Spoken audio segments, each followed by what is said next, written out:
Isang magandang umaga, tanghali at gabi po sa ating lahat dyan sa Pilipinas. Sa mga subscribers ko po na sumusuporta sa aking content, maraming salamat po sa mga parents po natin, papa, nanay, tatay, lola at lolo, kapatid, kuya, ay maraming salamat sa suporta na binibigay niyo po sa aking content. Lalong-lalo na po sa ating Panginoong may kapal dahil binibigyan po niya tayo ng wisdom, knowledge, and understanding para makabuo po ng aking content or sa ating content ng update sa ating itulo sa buhay. Mabuhay ka, Panginoon, at salamat din sa pang-araw-araw na binibigay mo sa amin na pagkain at hindi lamang po yan, kundi maraming salamat din po sa binibigay mo sa amin na buhay na kung saan po ay lahat ng problema ay nalulutasan namin dahil po sa iyo.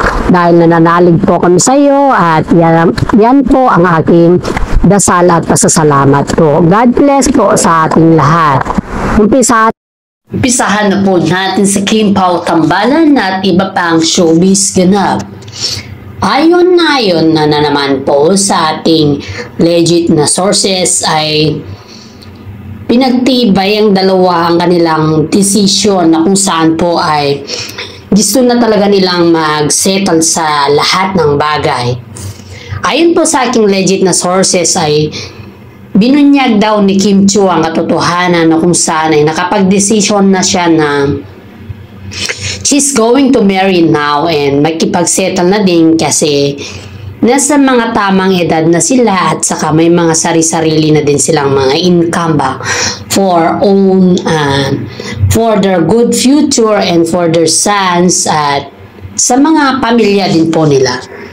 Ready na pala at matagal nang ready ang Kim Pao na kung saan pala ay pinag-iisipan lang pala nila nung start yung linlang. Kasi yung linlang pala, di ba, may pamilya sila doon at parang doon ata nag-evolve yung nabuo or kung sakali man it's not a term na nabuo or doon ata nagkaroon ng idea, gano'n na lang po natin ha. Correct me if I'm wrong ha.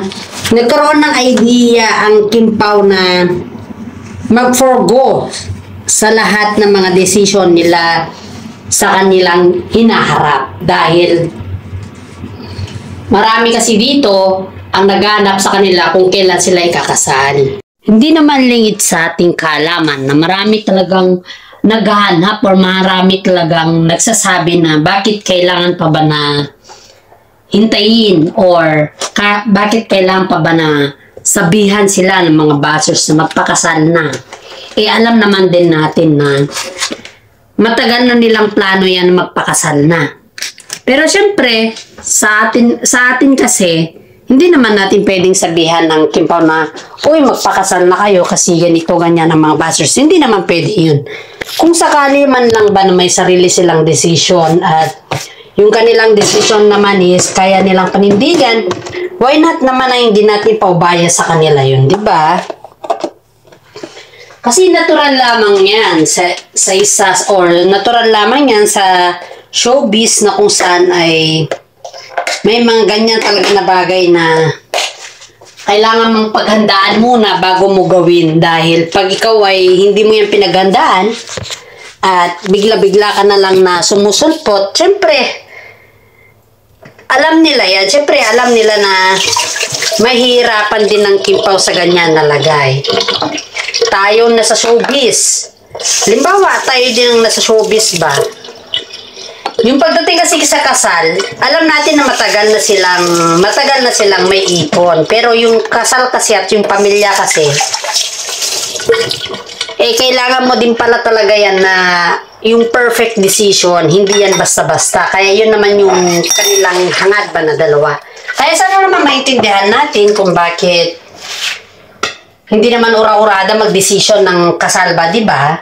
Kaya sana maintindihan natin yung kanilang decision na ngayon lang sila nakapag-decision. Okay, alright. Punta na naman tayo sa ating mga tungkol kung paano nila ito gagawin ang kanilang wedding ba. May naamoy tayo. May naamoy tayo. Sa tingin nyo, saan kaya nila gaganapin yung kanilang wedding kung sakaling ikakasal sila this year? Hulaan nyo kung saan po. Paki-comment down below lang po kung may alam kayo. At paki-subscribe din po yung aking channel. Paki-hit na din po yung notification bell. At paki-share and comment din po ha. Isang malaking tulong na din po yan para sa akin mga friends or mga madlang people natin dyan na sumusuporta po sa ating content. Huwag nyo din po i-skip yung aking ads para naman po isang malaking tulong din po yan para sa akin at sa lahat ng mga kasama din po natin nag-update. Okay, ayun po ito sa pinaka the best na legit sources natin dito guys. Alam nyo guys, may idea na daw sila kung saan daw nila gaganapin ang kanilang seremonya. Pero, syempre, hindi natin maiwasan na tanungin muna kung okay lang ba kay Kim Chiu. Kasi halos naman kasi, pagkasalang pinag-uusapan, si babae ang nasusunod dyan. Kasi nga, ang babae talaga ang magdadala sa kasal. Siya kasi yung parang baga eye of beholder dyan. Silang dalawa na ikakasal. Pero, alam nyo, ang idea ng Avellino family ay ang gusto nila dun daw sa Baguio para maging garden wedding ba. Parang yung simple lang pero attractive ang dating. Kasi sa Baguio kasi may mga may mga tourist spot dun dun sa amin. Pero if that's the case na kung for example only if Kim Chiu like it and then why, di ba? Di naman masama dun sa Baguio ang ganda-ganda nga dun sa Baguio kung sakali. Pero pag si Kim Chiu ayaw niya, hindi naman din natin mapilit yun. Kasi, syempre, ayaw naman ni Kim Chiu.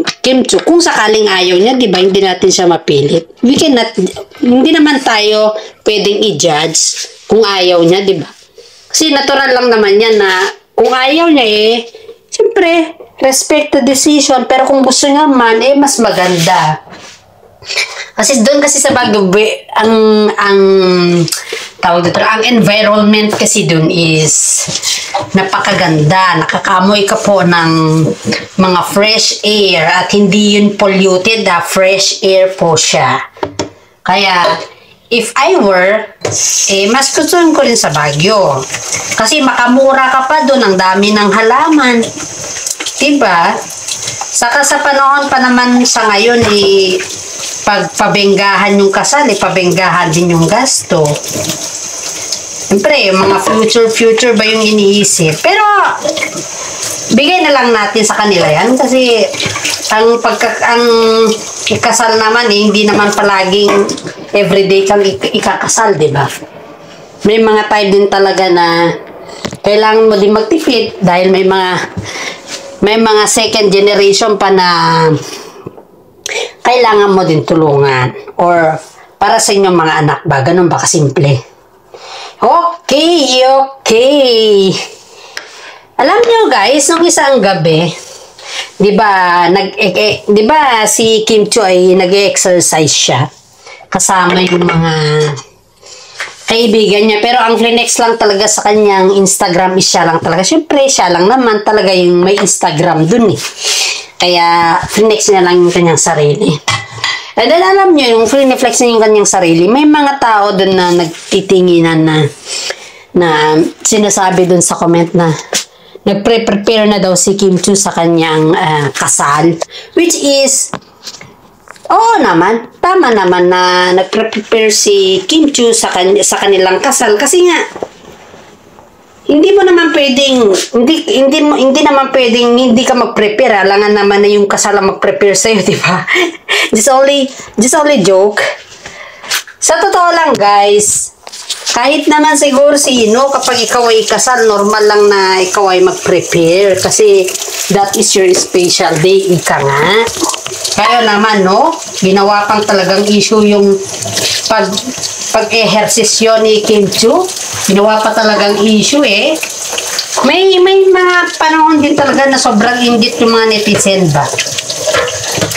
Saka yung gagamitin nila o yung isusuot nila is hindi pa sila nakapag-decide dun kasi parang kasi si Paolo. Hindi kasi maasahan si Paolo pagdating sa decision about sa mga ganyan eh. Kasi lahat ng kanilang decision ay binabato niya yan kay Kim Chu, guys. Kaya lahat ng mga decision nila ni Paolo ay kay Kim Chu natin po nalalaman at malalaman lahat. Kaya pag tayo magtanong po about sa kanilang dalawa eh, hindi na natin tanungin si Paolo kasi ngiwi-ngiwi lang yan si Pao. Kilala naman natin yan si Paolo, masyadong mahihain yan. Tsaka talagang ganyan talaga yan si Paolo. Kaya pagdating sa mga ganyan na bagay eh, mas better na kay Kim Chu na tayo magtanong. Aside from that, sobrang bait nilang dalawa guys kasi lahat ng mga kaibigan nila, in-invite nila eh. In-invite po nila lahat. Alam nyo ba yung pag-invite nilang dalawa sa kanilang, ang sabi kasi sa kanila, yung mga kaibigan nila is, parang may pa-birthday party lang ata, parang may simpleng celebration lang muna ata, yung nabanggit nila. Pero at the same time, yung mga kaibigan nila guys, in-invite nilang lahat. Hindi kagaya ng mga iba dyan na, alam mo, yung hindi kagaya ng mga iba dyan na nag-invite na hindi natuloy yung kasal, tapos may ni-refuse pa na in-invite at hindi daw siya i-imbitahin dahil hindi daw siya kaibigan. Do you remember that one guys? Si Mr. D, gano'n na lang natin, si Mr. D. Kaya si Mr. D nalungkot dahil hindi natuloy yung kanyang kasal, tapos may ni-reject siyang bisita na hindi daw dadalo eh, kaya tuloy ganon. At hindi kagaya ng Kim Pao na sobrang supportive ang dalawa at hindi naman sa pagkumpara ba, hindi sa yung kinukumpara natin yung Kim Pao at sa mga ibang love team ba. Pero alam niyo po, para sa akin ang layo po ng style ng love team ng Kim Pao sa mga ibang love team. Kasi yung love team ni Daniel Padilla at saka si Catherine Bernardo nun is parang si Daniel yung palaging nagsasalita dun eh. Parang kumbaga ba is palagi siyang kumbaga may mga tanong ba eh, parang may mga panguso-nguso siya, parang gusto niya na huwag ka na magsalita, ako na lang magsalita kasi napakakwan ko naman magsalita, napaka-sweetest ko naman magsalita. Kumbaga ba mabulaklakin ang bunganga ko, parang ganun siya. Isipin niyo yan noon nung sila ni Catherine Bernardo, halos tignan mo sa interview, halos si Daniel yung nagsasalita dun, pero pag may mga sinasabi si Catherine na nabubuking siya nagagalit siya. Pero sa Kim Pao, alam mo kung sino yung nagsasalita din. Hindi naman sa sinasabihan natin na si Kim Chu yung palagi nagsasalita, pero wala ka naman kasi masabi kay Paolo Avellino kasi approve naman yung mga kaibigan ni Kim Chu sa kanya. Pero guys, may blind items po ako sa inyo Chika to sa loob ng showbiz pero hindi pa to nilabas. Ngayon ko lang ilalabas. Kasi bagong blind items ko to Baka iba blind items din nila to after a day. Alam ko iba blind items din nila to.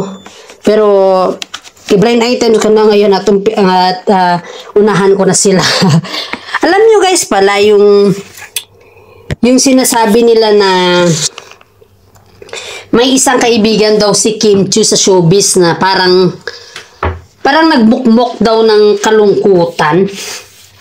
At yun pala, ayon po sa kanila, yun pala yung kaibigan ni Kim Chu na yun is may pagtingin kay Paolo Avellino. Matagal na pala kasi nga si Paolo pala is naging parang hindi naman love team ba, pero parang nakacheck yung friends na nakakwan niya lang, nakatambal niya sa isang movie ata at nagkaroon ng development process or siyempre sa showbiz kasi hindi mo maiiwasan yung may arithmetic or yung may tinatawag tayong kwan ba, pangit naman kasi pag sabihin natin na one night stand, di ba? Pangit naman kasi parang kumbaga is may magnet.